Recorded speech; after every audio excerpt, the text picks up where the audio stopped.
بسم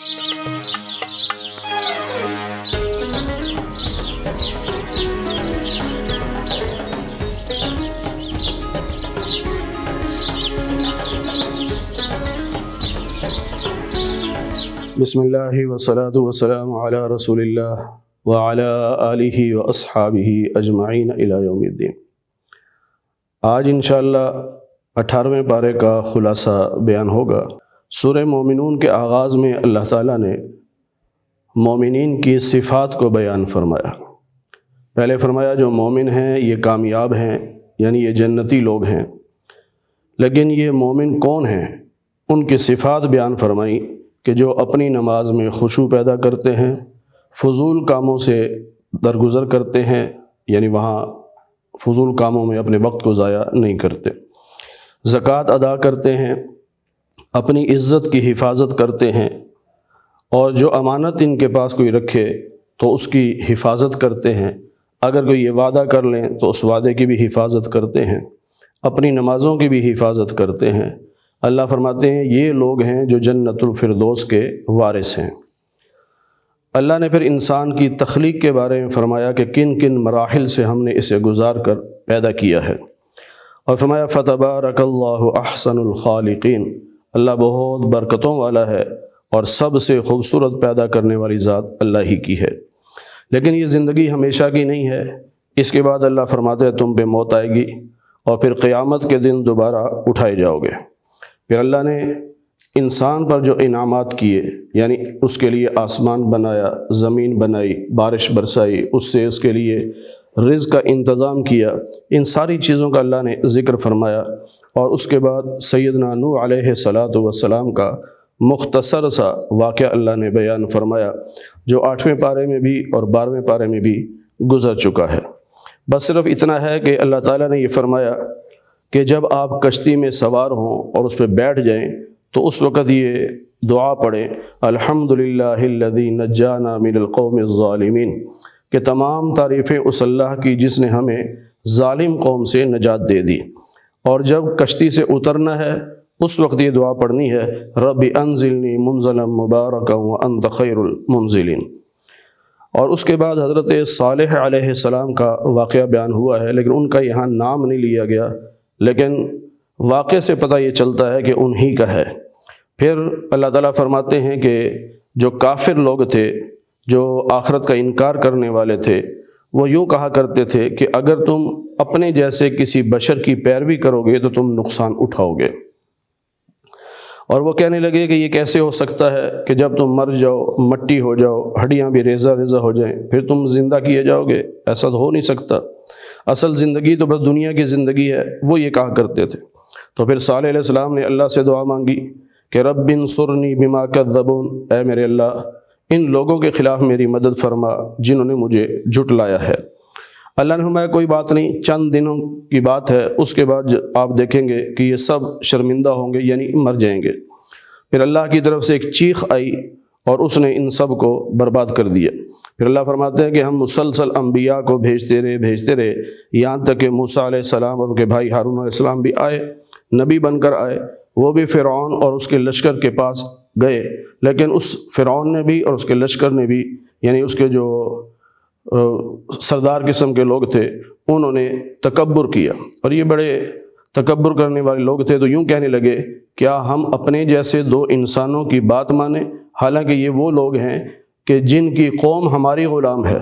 یعنی ان کی قوم ہماری غلام ہے اور ہم ان کو نبی مان لیں، ایسا نہیں ہو سکتا۔ پھر اللہ تعالیٰ نے فرمایا کہ ہم نے حضرت مریم کو بھی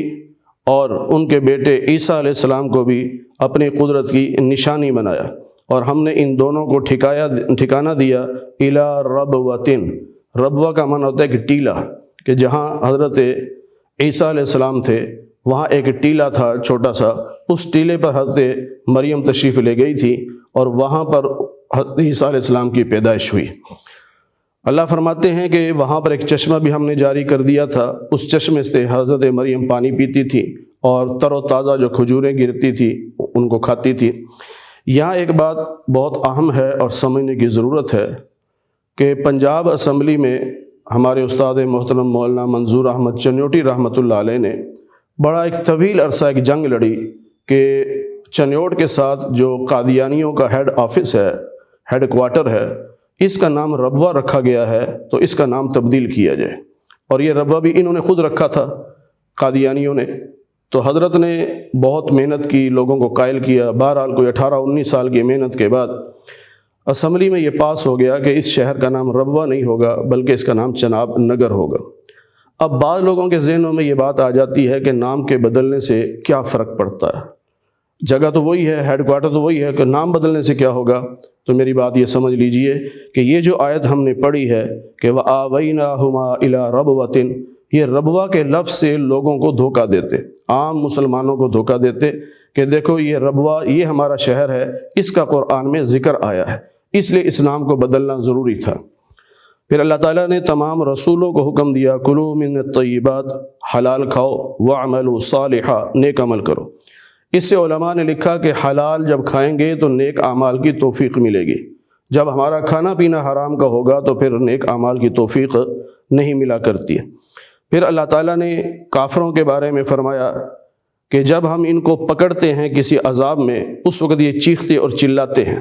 پھر ہم کہتے ہیں کہ آج مت چلاؤ، تمہاری کوئی مدد کرنے والا نہیں، کیونکہ میری آیات تم پر تلاوت کی جاتی تھی اور تم ایڑی کے بل واپس گھوم جاتے تھے، یعنی تم یو ٹرن لے لیا کرتے تھے اور تم بڑا تکبر کیا کرتے تھے۔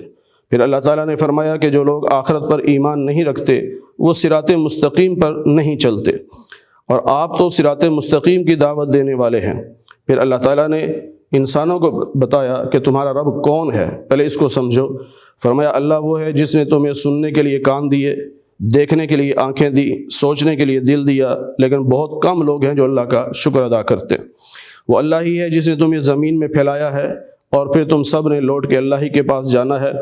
وہ اللہ ہی ہے جو زندگی اور موت کا مالک ہے، رات اور دن کو لانے والا یہ اللہ ہی تو ہے۔ رات اور دن کو بڑا چھوٹا کرنا یہ اللہ کے حکم سے ہے، یا رات اور دن کا آگے پیچھے آنا یہ سب اللہ کے حکم سے ہے۔ پھر وہ کہا کرتے تھے کہ جب ہم مر جائیں گے، مٹی ہو جائیں گے، ہڈیا ہو کے ہم دوبارہ اٹھائے جائیں گے۔ پھر وہ کہتے تھے کہ ایسے وعدے تو ہمارے باپ دادا کے ساتھ بھی کیے گئے، لیکن یہ سوائے قصے کہانیوں کے کچھ بھی نہیں ہے، کیونکہ ہم نے نہیں دیکھا کہ ہمارے باپ دادا میں سے کوئی زندہ ہوا ہو۔ کیسی بے وقوفوں والی بات ہے کہ جب یہ کہا گیا ہے کہ قیامت کے دن تمہیں اٹھایا جائے گا، تو اس سے پہلے کہہ دینا کہ کیوں نہیں اٹھائے گئے، بھئی قیامت آنے دو پھر اٹھائے جاؤ گے۔ پھر اللہ تعالیٰ نے فرمایا کہ ان سے کہیے، ان سے پوچھئے کہ زمین کا مالک کون اور اس پہ جتنی مخلوق ہے اس کا مالک کون؟ یہ کہیں گے اللہ ہے۔ پھر پوچھئے ساتوں آسمان کا رب کون، عرش عظیم کا رب کون؟ یہ کہیں گے اللہ ہے۔ پھر ان سے پوچھئے کہ ہر چیز کس کی ملکیت میں ہے اور وہ کون ہے جو پناہ دے سکتا ہے لیکن وہ پکڑے تو کوئی اور پناہ نہیں دے سکتا؟ تو یہ کہیں گے اللہ ہی ہے۔ تو پھر ان سے پوچھئے کہ تم عقل سے کام کیوں نہیں لیتے، کہ تم اللہ سے ڈرتے کیوں نہیں ہو، کہ تم پر نصیحت اثر کیوں نہیں کرتی، کیا تم پر جادو ہو گیا، کدھر بھٹکتے پھر رہے ہو؟ پھر اللہ تعالیٰ نے نبی پاک صلی اللہ علیہ وسلم نے اللہ تعالیٰ سے یہ عرض کی کہ رب اما ترینی ما یوعدون، کہ اللہ اگر میری زندگی میں عذاب آ جائے، یعنی میرے ہوتے ہوئے ان پر عذاب آئے، تو پھر مجھے ان کے ساتھ شامل نہ کرنا، مجھے بچا لینا۔ اللہ نے فرمایا ہم قادر ہیں اس بات پر کہ آپ کے ہوتے ہوئے ان پر عذاب لے آئیں، ہم کر سکتے ہیں، لیکن آپ اللہ سے یہ دعا مانگا کریں رب اعوذ بک من ہمزات الشیاطین، کہ اے اللہ شیطان کی چھیڑ چھاڑ سے میں آپ کی حفاظت میں آتا ہوں، اور شیطان مجھ پہ حملہ آور ہو، حاضر ہو، میں اس سے بھی آپ کی پناہ میں آتا ہوں۔ اللہ فرماتے ہیں کہ جب ان پر موت آتی ہے تو اس وقت یہ لوگ کہتے ہیں کہ رب ارجعون، اے اللہ ہمیں واپس لوٹا دے، یعنی ابھی ہمیں موت نہ دے، تھوڑی سی مہلت دے دے تاکہ ہم نیک عمل کر لیں۔ اللہ فرماتے ہیں صرف منہ کی باتیں ہیں تمہاری، تم نے نیک عمل کوئی نہیں کرنا، اور اب قیامت تک تمہیں عالم برزخ میں عذاب ہوتا رہے گا۔ پھر جب دوبارہ سور پھونکا جائے گا تو قیامت قائم ہوگی، تو اس میں رشتہ داریاں کام نہیں آئیں گی، اور آپس میں تم ایک دوسرے سے سوال کرتے پھرو گے، یعنی پوچھو گے ایک دوسرے سے۔ پھر اللہ فرماتے ہیں کہ جس کے نیک عمل وزنی ہو گئے وہ کامیاب ہو گیا، اور جس کے نیک عمل ہلکے ہو گئے یعنی گناہ وزنی ہو گئے تو وہ نقصان اٹھائے گا اور جہنم میں جائے گا۔ اور ان کافروں کو جب جہنم میں ڈالا جائے گا تو ان کا چہرہ آگ کی وجہ سے جھلس جائے گا، سیاہ ہو جائے گا، اور ان سے پھر اللہ تعالیٰ یہ فرمائیں گے کہ میری آیات تم پر تلاوت کی جاتی تھی، تم اس کو جھٹلایا کرتے تھے، تو کہنے لگے کہ ربنا غلبت علینا شقوتنا، اے اللہ ہماری بدبختی ہم پہ غالب آ گئی تھی کہ ہم گمراہی کے راستے پہ چل پڑے تھے، اے اللہ ہمیں ایک بار یہاں سے نکال دے، اب اگر ہم برے کام کر کے آئیں گے تو واقعی ہم ظالم ہوں گے۔ اللہ فرمائیں گے کہ یہیں بیٹھے رہو، اسی جہنم میں رہو، مجھ سے بات بھی نہ کرو، یعنی میں اتنا ناراض ہوں کہ میں تم سے بات کرنا بھی پسند نہیں کرتا۔ پھر اللہ فرمائیں گے کہ ایک گروہ تھا میرے بندوں کا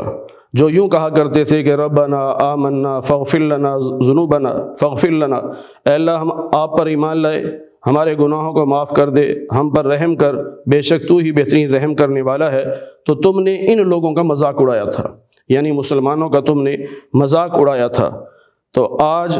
ان لوگوں کے صبر کی وجہ سے میں انہیں کامیابی دے رہا ہوں، اور تم نے جو مذاق اڑایا تھا اس کی وجہ سے اب جہنم کا سزا بھگتو۔ پھر اللہ تعالیٰ ہم سب سے فرماتے ہیں کہ افحسبتم، کیا تم نے یہ سمجھا ہے کہ ہم نے تمہیں بیکار پیدا کیا، لوٹ کے اللہ کے پاس نہیں جاؤ گے؟ کوئی انسان بیکار پیدا نہیں کیا گیا، ہر انسان دنیا میں امتحان کے لیے آیا ہے کہ وہ اللہ کی بات مانتا ہے یا اپنے نفس کی بات مانتا ہے۔ پھر سورہ نور کا آغاز ہو رہا ہے۔ حضرت عائشہ صدیقہ رضی اللہ تعالی عنہا جو پوری امت کے تمام مسلمانوں کی ماں ہیں اور نبی پاک صلی اللہ علیہ وسلم کی محبوبہ ہیں اور سیدنا صدیق اکبر کی بیٹی ہیں، ان پر بعض منافقین نے الزام لگا دیا تھا۔ اس کے بعد اللہ تعالیٰ نے یہ صورت نازل فرمائی اور فرمایا کہ اللہ اس میں تمہیں حکم دے رہا ہے۔ وہ حکم کیا ہے کہ زانی عورت ہو یا زانی مرد ہو، ان میں سے ہر ایک کو 100 کوڑے لگائے جائیں گے۔ یہ تب ہے کہ جب وہ کنوارے ہوں، اگر ان میں سے ایک بھی شادی شدہ ہوا اور 4 گواہوں نے گواہی دے دی، یعنی انہوں نے آنکھوں سے گناہ کرتے ہوئے دیکھا اور انہوں نے گواہی دے دی، تو پھر یہ ہے کہ ان کو 100 کوڑے لگیں گے۔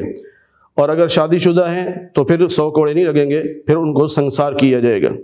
پھر اللہ فرماتے ہیں کہ یہ اللہ کا حکم ہے کہ انہیں سنسار کرو یا انہیں کوڑے مارو۔ تو جب کوڑے مارنے کا وقت آئے گا تو نرمی نہیں کرنی، اگر اللہ پر ایمان ہے تمہارا تو پھر نرمی نہیں کرنی، بلکہ خوب ان کو سزا دینی ہے۔ اور یہ بھی نہیں ہے کہ بند کمرے میں کوڑے مار دیے جائیں، لوگوں کے سامنے ایک گروہ ایسا ہونا چاہیے، یعنی لوگ جمع ہوں اور لوگوں کے سامنے کوڑے مارے جائیں، کیونکہ اسلام کا اصل مقصد سزا دینا نہیں ہے، اصل مقصد لوگوں کو جرائم سے روکنا ہے۔ تو جب لوگ دیکھیں گے تو وہ جرم سے باز آ جائیں گے۔ پھر اللہ فرماتے ہیں کہ زانی جو آدمی ہوتا ہے اس کا مزاج یہ بن جاتا ہے کہ اسے زانیہ عورت یا مشرکہ عورت پسند ہوتی ہے، اور اسی طرح زانیہ عورت جو ہوتی ہے اسے بھی زانی مرد اور زانی مشرک جو ہے وہ پسند ہوتا ہے، جبکہ اللہ تعالیٰ نے مومنوں پر یہ حرام کر دیا ہے کہ وہ مشرک سے نکاح نہیں کر سکتے، اور مومن جو ہے وہ زانیہ کو پسند نہیں کرتا، اس طرح عورت جو ہے وہ بھی زانی مرد کو پسند نہیں کرتی۔ پھر اللہ فرماتے ہیں کہ جن لوگوں نے کسی پاک دامن عورت پر الزام لگایا اور پھر وہ 4 گواہ لے کر نہیں آئے، تو ان گواہی کو، ان الزام لگانے والوں کو، یہ جو الزام لگانے والے ہیں، ان کو 80 کوڑے مارے جائیں گے، جس کو حد قذف کہا جاتا ہے، اور آئندہ کے لیے ان کی گواہی بھی کسی معاملے میں قابل قبول نہیں ہوگی۔ صحابہ نے سوال کر دیا کہ یا رسول اللہ صلی اللہ علیہ وسلم، اگر کوئی اپنی بیوی کو اس حالت میں دیکھ لے تو پھر؟ حالانکہ اس میں سب حیران ہوئے کہ یہ کیسی بات ہے۔ تو پھر اللہ تعالیٰ نے یہ آیات اتاری کہ اگر کسی نے اپنی بیوی کو بدکاری کرتے ہوئے دیکھا، اب گواہ اس کے پاس ہے نہیں ہے، تو وہ قاضی کی عدالت میں آ کر 4 بار قسم کھا کے کہے گا کہ انہ لمن الصادقین، کہ میں اس دعوے میں سچا ہوں، اور 5ویں بار وہ یوں کہے گا کہ ان لعنت اللہ علیہ ان کان من الکاذبین، اگر میں اس معاملے میں جھوٹا ہوں تو مجھ پہ اللہ کی لعنت ہو۔ اب قاضی جو ہے، جج جو ہے، وہ عورت سے پوچھے گا، اگر عورت خاموش رہتی ہے، قسم نہیں کھاتی یا وہ اقرار کر لیتی ہے تو سزا کی مستحق ہے، اور اگر وہ بھی جواب میں 4 بار قسم کھا کے کہتی ہے کہ میرا شوہر جھوٹا ہے، مجھ پہ جھوٹا الزام لگا رہا ہے، تو وہ بھی 5ویں بار یہ کہے گی کہ اگر میرا شوہر اس معاملے میں سچا ہو تو مجھ پہ اللہ کا غضب اور غصہ ہو۔ اس کے بعد پھر قاضی ان دونوں میں جدائی کروا دے گا کہ اطلاق ہو گئی، اب یہ میاں بیوی بن کر نہیں رہ سکتے۔ پھر اللہ تعالیٰ نے اشارہ کیا کہ یہ جو حضرت عائشہ رضی اللہ تعالی عنہا پر منافقین نے الزام لگایا ہے، تو اس کو اپنے حق میں برا نہ سمجھو، بلکہ تمہارے حق میں بہتر ہے۔ کیوں؟ اس واقعے کی وجہ سے اللہ تعالیٰ نے پوری صورت نازل فرمائی ہے، اور بہت سارے احکام اللہ نے جو پہلے معلوم نہیں تھے وہ دیے ہیں۔ پھر اللہ فرماتے ہیں کہ اگر کسی مومن کے بارے میں کوئی بری بات سنو تو اس کے بارے میں اچھا خیال رکھو، کہ نہیں ہو سکتا ہے کہ غلط فہمی ہوئی ہو یا کسی نے یہ غلط بات کہہ دی ہو، یعنی حسن ظن رکھنا چاہیے۔ پھر اللہ فرماتے ہیں کہ جب ہم نے تمہیں قانون بتا دیا ہے تو جب ہمیں امی عائشہ پہ الزام لگا تو 4 گواہ کیوں نہیں لے کے آئے؟ تو 4 گواہ لانے چاہیے تھے نا اگر تم اپنے بارے میں سچے تھے۔ پھر اللہ فرماتے ہیں کہ جب ایسی بات سنی تھی اور اپنی ماں کے بارے میں سنی ہے تو پھر تمہیں چاہیے تھا کہ یوں کہتے سبحانک ھذا بہتان عظیم، اللہ ہر کمزوری سے پاک ہے اور یہ بہت بڑا بہتان ہے ہماری ماں پر۔ پھر اللہ فرماتے ہیں کہ جو لوگ یہ پسند کرتے ہیں کہ معاشرے میں یعنی مومنوں کے معاشرے میں بے حیائی پھیلے، جس طرح بہت سارے NGOs کام کر رہی ہیں اور بہت سارے ایسے لوگ ہیں جو بے حیائی کو پروموٹ کر رہے ہیں، تو اللہ فرماتے ہیں کہ جو بھی بے حیائی کو پھیلانا چاہے گا، چاہے وہ میڈیا کے ذریعے پھیلائے چاہے کسی اور ذریعے سے، تو ان کے لیے اللہ نے دنیا میں بھی دردناک عذاب رکھا ہے اور آخرت میں بھی ان کے لیے دردناک عذاب ہے۔ یعنی ہمیں یہ کوشش کرنی چاہیے کہ ہم بے حیائی کو نہ پھیلائیں بلکہ حیا اور پردے کو پروموٹ کریں۔ پھر ایسا ہوا کہ ان الزام لگانے والوں میں ظاہرہ پروپیگنڈا ہوا، 1 مہینہ ہوتا رہا تو بعض مسلمان بھی شکار ہو گئے اس پروپیگنڈے کا۔ پروپیگنڈا چیز ہی ایسی ہوتی ہے کہ بعض دفعہ لوگ متاثر ہو جاتے ہیں۔ ان میں ایک صحابی تھے حضرت مصطح رضی اللہ تعالی عنہ، اور ایک تھے حضرت حسان بن ثابت رضی اللہ عنہ، اور ایک تھی حضرت حمنہ رضی اللہ عنہا۔ تو یہ جو حضرت مصطح تھے یہ سیدنا صدیق اکبر رضی اللہ تعالیٰ عنہ کے رشتہ دار تھے، غریب تھے، تو ہر مہینے صدیق اکبر ان سے تعاون کیا کرتے تھے۔ جب ان کو یہ پتہ چلا کہ یہ بھی پروپیگنڈے میں بہہ کر میری بیٹی پر الزام لگانے والوں میں شریک ہو گئے تو انہوں نے قسم کھا لی کہ آج کے بعد میں مصطح کے ساتھ تعاون نہیں کروں گا۔ اس پہ اللہ تعالیٰ نے فرمایا کہ جو اہل فضل ہیں یعنی بڑے فضیلت والے ہیں، بڑے درجے والے ہیں اور اللہ نے مال بھی دیا ہے تو وہ ایسی قسم نہ کھائیں بلکہ ایسی قسم کو توڑ دیں اور ان کی ان حرکت کو معاف کر دیں، درگزر کر دیں۔ پھر بڑا خوبصورت جملہ اللہ نے فرمایا الا تحبون ان یغفر اللہ لکم، کیا تم نہیں چاہتے کہ اللہ تمہیں معاف کرے؟ جب ہم یہ چاہتے ہیں کہ اللہ ہمیں معاف کرے تو ہمیں چاہیے ہم اللہ کی مخلوق کو بھی معاف کریں۔ پھر اللہ فرماتے ہیں جن لوگوں نے پاک دامن عورتوں پر الزام لگایا، جن بیچاریوں کو پتہ بھی نہیں ہے، تو ایسے لوگوں پر دنیا میں بھی لعنت ہے، آخرت میں بھی لعنت ہے اور ان کے لیے بڑا عذاب ہوگا۔ پھر فرمایا کہ گندی عورتیں گندے مردوں کو پسند کرتی ہیں اور گندے مرد گندی عورتوں کو پسند کرتے ہیں، پاکیزہ عورتیں پاکیزہ مردوں کو اور پاکیزہ مرد پاکیزہ عورتوں کو پسند کرتے ہیں۔ یعنی یہ کوئی قاعدہ کلیہ نہیں لازمی کہ جو آدمی غلط ہوگا اس کی بیوی بھی غلط ہوگی۔ عموماً یہ ہو جاتا ہے کہ بندہ خود بد کردار ہو تو بیوی بد کردار ہوگی، یا بیوی بد کردار ہے تو شوہر بد کردار ہوگا، یہ ہو جاتا ہے لیکن قاعدہ کلیہ نہیں ہے کہ بندہ سمجھے کہ لازمی ایسا ہوگا۔ اس لیے علماء نے یہاں یہ فرمایا کہ یوں کہنا چاہیے کہ گندی عورت کو گندا مرد پسند آتا ہے، نیک آدمی اسے پسند نہیں آتا، اور اسی طرح گندے مرد کو گندی عورت پسند آتی ہے، یہ مزاج بن جاتا ہے۔ تو پھر یہاں سے اشارہ دے دیا کہ جب نبی پاک صاف ہیں تو ان کی بیویاں بھی پاک صاف ہیں۔ پھر اللہ تعالیٰ نے زندگی گزارنے کے کچھ طریقے بیان فرمائے کہ ایمان والوں کسی گھر میں بغیر اجازت کے داخل نہیں ہونا، اور اجازت کے لیے سلام کرو۔ اس زمانے میں چونکہ دروازے وغیرہ یا بیل وغیرہ نہیں ہوتی تھی تو حکم یہ تھا کہ باہر سے کھڑے ہو کے سلام کرو۔ اب چونکہ دروازے ہیں، دروازے پہ دستک دی جائے، اور یا بیل ہے بیل بجائی جائے۔ تو یہاں یہ بھی فرمایا کہ اگر کوئی آدمی تمہیں یہ کہہ دے کہ واپس چلے جاؤ، ارجعو واپس چلے جاؤ، تو فرجعو واپس چلے جایا کرو، اسی میں بہتری ہے۔ ہمارے ہاں تو لوگ ناراض ہو جاتے ہیں کہ اتنی جرت کیسے کی کہ مجھے دروازے سے واپس بھیج دیا۔ اللہ فرما رہے ہیں کہ اگر کوئی کہہ دے کہ میں اس وقت ملنا نہیں چاہتا یا کوئی حالات ایسے ہیں آپ چلے جائیں تو چلے جانا چاہیے، اس میں ناراضگی کی کوئی بات نہیں۔ اور حدیث پاک میں یہ ہے کہ اجازت لینے کے لیے 3 بار آپ سلام کریں یا 3 بار بیل بجائیں یا 3 بار دستک دیں، چوتھی مرتبہ آپ جرت نہ کریں، بس اس کے بعد یوں سمجھیں کہ واپس چلے جائیں، اسی میں بہتری ہے۔ پھر فرمایا کہ بعض بلڈنگیں ایسی ہوتی ہیں جہاں مستقل کسی کی رہائش نہیں ہوتی، جیسے ہسپتال ہے یا تھانہ ہے یا مسافر خانہ ہے،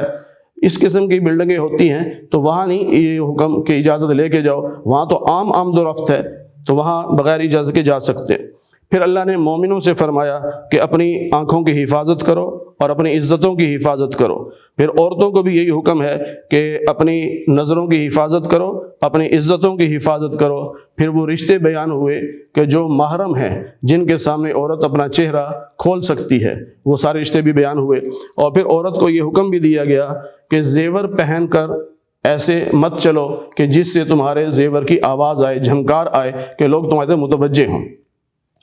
اسی کو سمجھتے ہوئے آج کل کا یہ حکم بھی سمجھ لیں کہ ایسے جوتے پہننا جس سے آواز پیدا ہو، یہ عورت کے لیے ٹھیک نہیں ہے، کیونکہ جب عورت جوتا پہن کے چلے گی اور اسے ٹک ٹک کی آواز آئے گی تو جو آدمی متوجہ نہیں ہے وہ بھی متوجہ ہو جائے گا، وہ دیکھے گا کہ کون آ رہی ہے۔ اس لیے ایسے جوتے عورت کو پہننے چاہیے جس سے آواز پیدا نہ ہو۔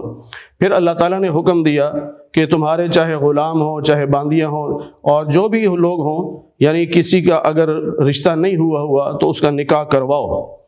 یعنی کسی کو بغیر نکاح کے نہ رہنے دو۔ اصل حکم یہ ہے، چاہے کوئی بیوہ ہو جائے، چاہے کوئی مطلقہ ہو جائے، چاہے مرد جو ہے وہ رنڈوا ہو جائے، تم نکاح کراؤ۔ اب رہی بات کہ خرچے کا کیا بنے گا، اللہ فرماتے ہیں کہ ان یکونوا فقراء،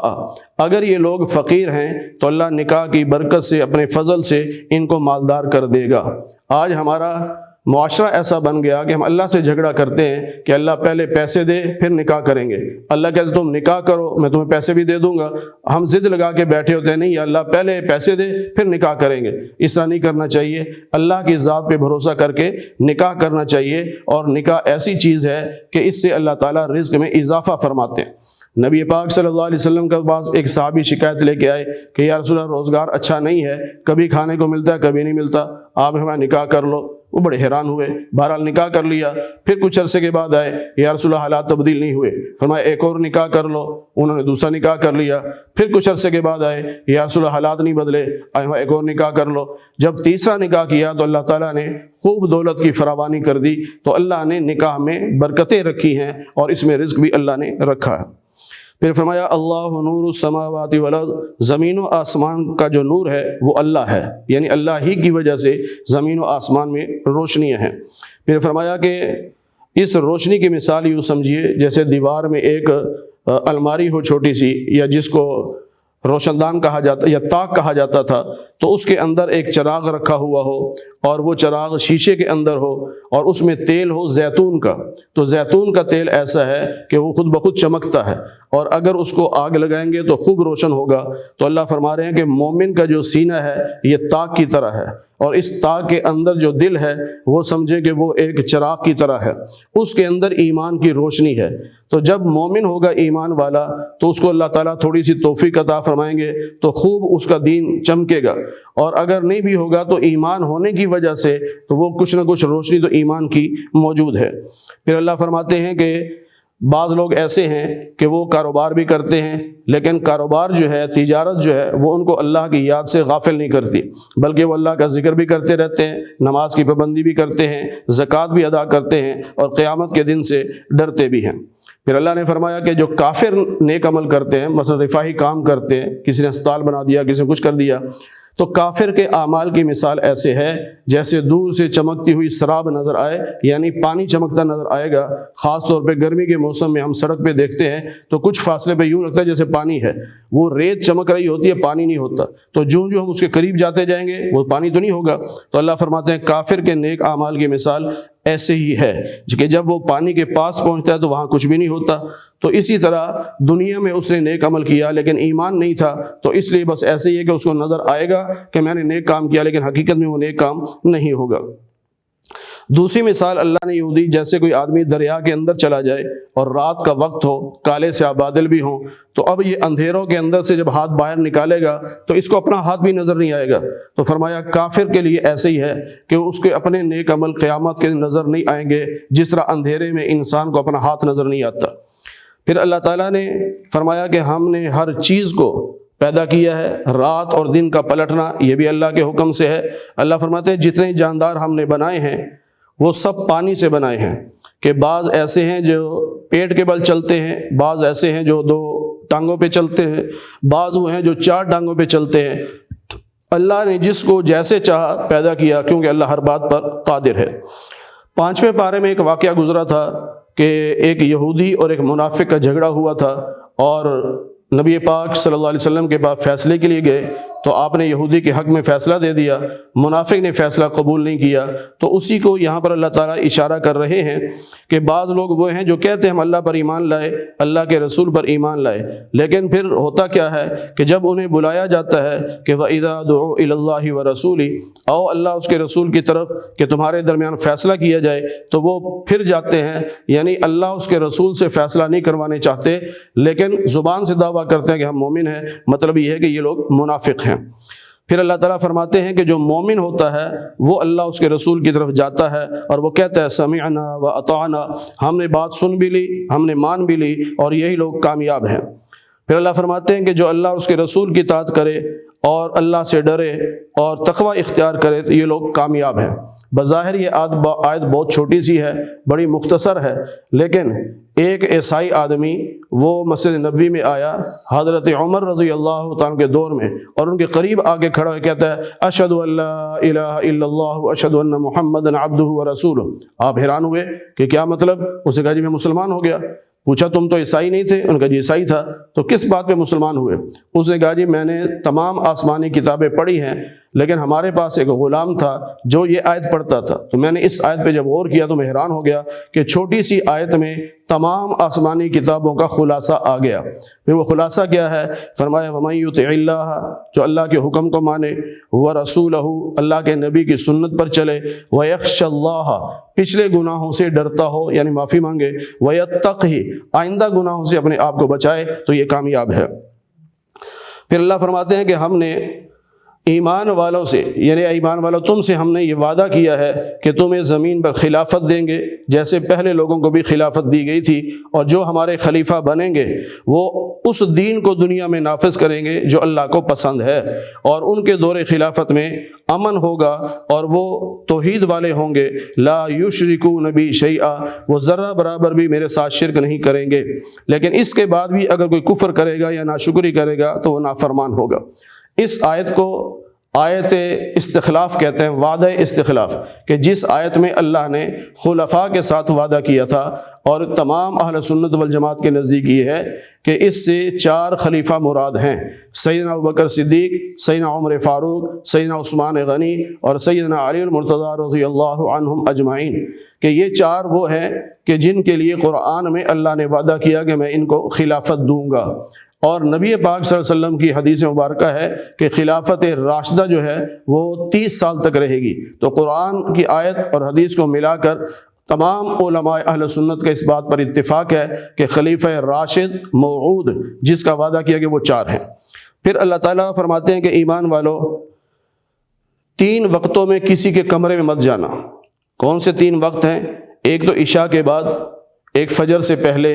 اور ایک دوپہر کے وقت جب قیلولہ کیا جاتا ہے۔ عموماً ان وقتوں میں لوگ آرام کرتے ہیں، اور آرام کے لیے آپ کو پتہ ہے کہ انسان ریلیکس ہوتا ہے، اپنے کپڑے بھی اتار دیتا ہے، کوئی معمولی سا کوئی کپڑا پہنا ہوا ہو تو پہنا ہو۔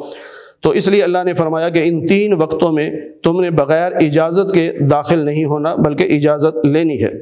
پھر اسی طرح فرمایا کہ ایسی عورت جو بہت بوڑھی ہو گئی ہو، جس سے نکاح کی امید ہی ختم ہو گئی ہو، اگر وہ عورت پردہ چھوڑ دے، یعنی اس نے چہرہ نہیں چھپایا ہوا، تو اس پہ کوئی گناہ نہیں ہے، لیکن زمانہ جاہلیت کی طرح باہر نہ پھرتی رہے، یہ بھی منع کر دیا۔ پھر صحابہ کرام میں ایسا وقت بھی آتا کہ دعوت کرتے ایک دوسرے کی، تو بعض لوگ نابینا ہوتے، وہ دعوت میں نہ جاتے، وہ اس ڈر سے کہ پتہ نہیں کھانا کتنا ہوگا، مجھے تو پتہ نہیں ہوگا، اور ہو سکتا ہے کہ میں زیادہ کھا لوں تو کسی کا حق نہ مار دوں۔ اسی طرح جو لنگڑا ہوتا تھا وہ بھی دعوت میں نہ جاتا، یہ سمجھ کر کہ میں وہاں بیٹھوں گا تو 2 آدمیوں کی میں جگہ گھیر لوں گا، میری ٹانگ سیدھی ہوگی۔ اور بعض بیمار لوگ بھی دعوت میں نہ جاتے کہ میری بیماری کی وجہ سے ہو سکتا ہے لوگوں کو میں اچھا نہ لگوں، تو اس لیے نہیں جاتے تھے۔ اور ایک موقع یہ بھی ہوتا تھا کہ جب صحابہ کہیں جا رہے ہوتے سفر میں، تو کسی آدمی کو گھر کی چابیاں دے جاتے کہ تم ہمارے گھر کا خیال رکھنا۔ اب وہ گھر کا خیال تو رکھتے، لیکن گھر میں جو کچھ کھانے پینے کی چیز ہوتی اسے کھاتے نہیں تھے، کہ اس لیے کہ پتہ نہیں مالک راضی ہو یا ناراض ہو۔ تو نتیجہ یہ نکلا کہ وہ کمزور ہو جاتے۔ تو جب وہ سفر سے واپس آتے تو پوچھتے بھئی تم نے کھایا کیوں نہیں؟ ان کا جی بس وہ شرم کے مارے نہیں کھایا؟ انہوں نے کہا نہیں، جو چابیاں تمہارے حوالے کر جائے تو اس کے گھر میں کھانے پینے کی جو چیز ہے وہ تمہیں کھانے کی اجازت ہے۔ یہاں اللہ نے فرمایا کہ کوئی نابینا ہو، کوئی لنگڑا ہو، کوئی بیمار ہو تو وہ دعوت میں آئے، بے شک ایک کنارے پہ بیٹھ کے الگ کھا لے یا سب کے ساتھ دسترخوان پہ اکٹھے ہو کے کھا لے۔ پھر اللہ تعالیٰ نے فرمایا کہ ایمان والو، جو اللہ پر اس کے رسول پر ایمان لائے ہو، اگر کسی ایسے معاملے میں مشورہ ہو رہا ہو یا مجلس چل رہی ہو جس کو اجتماعی مسئلہ کہتے ہیں، کہ نبی علیہ السلام بیٹھے ہیں اور صحابہ بیٹھے ہوئے ہیں، کوئی مشورہ ہو رہا ہے یا آپ کوئی ہدایات دے رہے ہیں، تو ایسی صورت میں نبی سے اجازت لیے بغیر وہاں سے نہیں اٹھنا۔ جیسا کلاس روم میں ہوتا ہے کہ بچے جو ہیں وہ ٹیچر سے اجازت لیتے ہیں کہ جی میں پانی پی آؤں یا میں واش روم چلا جاؤں، تو اجازت لے کے جاتے ہیں۔ اس طرح اللہ فرماتے ہیں کہ نبی کی مجلس میں جو بیٹھا ہو وہ بغیر اجازت کے نہ جائے بلکہ اجازت لے کے پھر جائے۔ اور اللہ تعالیٰ نے پھر یہ فرمایا کہ جب وہ اجازت لے کے جائے تب بھی آپ کو چاہیے کہ آپ اس کے لیے استغفار کریں کہ نبی کی مجلس کو چھوڑ کے جا رہا ہے، اتنا اہم کام کون سا آ گیا کہ نبی کی مجلس میں بیٹھنا گوارا نہیں؟ بے شک آپ نے اجازت دے دی لیکن آپ ان کے لیے استغفار کریں۔ پھر اللہ فرماتے ہیں لا تجعلوا دعاء الرسول بینکم کدعاء بعضکم بعضا۔ اس آیت کے دو مطلب ہیں۔ ایک تو یہ ہے کہ نبی کو یوں نہ پکارو جیسے ایک دوسرے کو پکارتے ہو، جس طرح ہم کسی دوست کو نام لے کے کہتے ہیں بھائی اسلم بات سن ادھر آ، تو نبی کو یوں نام لے کے نہیں پکار سکتے، اور بلکہ نبی کے پاس جا کر کسی لقب کے ساتھ بلا کر بات کر سکتے ہیں۔ جیسے نبی کے پاس گئے تو یا رسول اللہ میں بات کرنا چاہتا ہوں، یا ایھا النبی، یہ جیسے قرآن کریم میں اللہ تعالیٰ نے خطاب فرمایا۔ دوسرا مطلب اس کا یہ ہے کہ نبی کی پکار کو عام لوگوں کی پکار نہ سمجھو، یعنی کسی جس طرح ہوتا ہے نا کہ آواز دی، یہ میرا کام بات سننا جی، اچھا میں آ رہا ہوں جی، تو بندہ اپنے کام میں مصروف ہے کہ فارغ ہوں گا تو چلا جاؤں گا، بات سن لوں گا۔ تو اللہ کہتے ہیں کہ جب نبی تمہیں بلائے تو یوں نہ سمجھنا کہ عام لوگوں نے بلایا، سارے کام چھوڑ کے فوراً نبی کی آواز پر لبیک کہو اور نبی کی بات سنو۔ آگے سورہ فرقان کا آغاز ہو رہا ہے، سورہ فرقان کا آغاز ہو رہا ہے کہ جس میں اللہ تعالیٰ فرماتے ہیں تبارک الذی نزل الفرقان علی عبدی، اللہ وہ بابرکت ذات ہے جس نے اپنے بندے پر فرقان نازل کیا۔ قرآن کریم کا ایک نام فرقان ہے۔ فرقان کہتے ہیں ایسی صلاحیت کو یا ایسی چیز کو جو حق اور باطل کے درمیان فرق کرنے والی ہو، تو قرآن کریم ایسی کتاب ہے جو حق اور باطل کے درمیان فرق کرتی ہے۔ اور قرآن اس لیے نازل کیا ہے تاکہ تمام جہان والوں کو آپ جہنم کے عذاب سے ڈرائیں، اور اس اللہ نے نازل کیا ہے جو زمین و آسمان کا مالک ہے، اس کی اولاد نہیں ہے، اس کی بادشاہت میں کوئی شریک نہیں، ہر چیز کو اللہ ہی نے پیدا کیا ہے۔ لیکن لوگ اللہ کے علاوہ بتوں کی پوجا شروع کر دیتے ہیں جنہوں نے کوئی چیز بنائی نہیں بلکہ وہ خود بنائے گئے ہیں، اور وہ ان لوگوں کے نفع نقصان کے مالک بھی نہیں ہیں، وہ ان کی موت اور زندگی کے مالک بھی نہیں ہیں، وہ انہیں دوبارہ زندہ بھی نہیں کر سکتے، لیکن پھر بھی یہ لوگ بتوں کی پوجا کرتے ہیں۔ پھر یہاں کافروں کا ایک اعتراض نقل کیا گیا کہ وہ کافر یہ کہا کرتے تھے کہ یہ کیسا رسول ہے، مالی ھذا الرسول، یہ کیسا رسول ہے کہ یاکل الطعام، یہ کھانا بھی کھاتا ہے، ویمشی فی الاسواق، اور یہ بازار میں بھی جاتا ہے، اس پر کوئی فرشتہ کیوں نہیں نازل ہوتا کہ جو اس کے ساتھ ساتھ رہے اور وہ لوگوں کو ڈرائے، یعنی فرشتہ کہے کہ یہ اللہ کا رسول ہے، اس کی بات مانو۔ اور یا نبی ہیں تو پھر نبی کے پاس تو خزانے ہونے چاہیے یا باغات ہونے چاہیے کہ اس سے یہ کھائے۔ اس پہ اللہ تعالیٰ نے فرمایا کہ اگر اللہ چاہے تو آپ کو بڑے بڑے باغات بھی دے سکتا ہے، بڑے بڑے محلات بھی آپ کو دے سکتا ہے، اور اللہ تعالیٰ نے دنیا میں آپ کے لیے چیزیں نہیں رکھی بلکہ جنت میں اللہ آپ کو بڑے بڑے محلات بھی دے گا اور بہت بڑی نعمتیں بھی دے گا۔ اور پھر اللہ نے کافروں کے بارے میں فرمایا کہ جب انہیں جہنم میں ڈالا جائے گا تو یہ چیخ و پکار کریں گے اور وہاں یہ موت مانگیں گے کہ کاش ہم مر جائیں، لیکن وہاں کہا جائے گا وَادْعُوا ثُبُورًا كَثِيرًا، آج ایک موت نہیں بے شمار موتیں مانگو لیکن موت آنے والی نہیں ہے، کیونکہ وہاں پر موت نہیں ہے۔ اور جو جنتی لوگ ہوں گے جنت میں جائیں گے، اور یہ وعدہ اللہ نے متقی لوگوں کے ساتھ کیا ہے، ان کو سب کچھ ملے گا جو یہ چاہیں گے۔ پھر آخری آیت میں اللہ تعالیٰ نے کافروں کی اسی بات کا جواب دیا کہ یہ صرف تم نہیں کہہ رہے، بلکہ نبی علیہ السلام سے فرمایا کہ آپ سے پہلے جتنے رسول آئے ان رسولوں کو بھی لوگ یہی کہا کرتے تھے کہ یہ کیسے رسول ہیں، کھانا کھاتے ہیں، بازاروں میں پھرتے ہیں۔ اللہ فرماتے ہیں یہی تو امتحان ہے کہ لوگ اپنی عقل پر چل کر کہیں گے کہ ہم اسے رسول نہیں مانتے، میری عقل میں نہیں آتا۔ اللہ نے امتحان لیا ہے لوگوں کا کہ انہی میں سے ایک پر وحی بھیجی، اس کو نبی بنا دیا، باقیوں کو امتی بنایا۔ اب جو کہے گا کہ بے شک میرے رب نے وحی بھیجی ہے، میں انہیں اللہ کا رسول مانتا ہوں، وہ کامیاب ہے۔ اور جو کہے گا کہ نہیں ہماری برادری کا ہے، ہمارے جیسا ہے، بازاروں میں جاتا ہے، کھاتا پیتا ہے، ہم کیسے نبی مان لیں، تو یہ اصل میں امتحان ہے۔ اللہ تعالی ہمیں قرآن کریم کی صحیح سمجھ اور صحیح عمل کی توفیق نصیب فرمائے۔